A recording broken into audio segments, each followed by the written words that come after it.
Utilizing overscaled artwork is a great way to make a bold statement in your space. We've created 2 unique spaces to both inspire your creativity and give you some tips and tricks on displaying and hanging artwork. In this first small setup, we use a triptych art piece over a console to create a colorful space.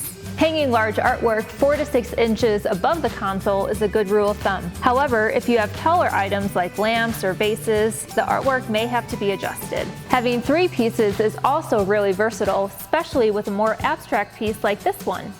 In the second space, we started with an oversized piece of art featuring a boat on the water. We used our 4 to 6 inches rule again and placed it above the reclining sofa. This framed art provides a finished, upscale look. The neutral tones of the color scheme are reflected in the wood tables and the rug, and the throw and pillows add more comfort and texture to the space. As always, you can find everything in this room and more at American Furniture Warehouse.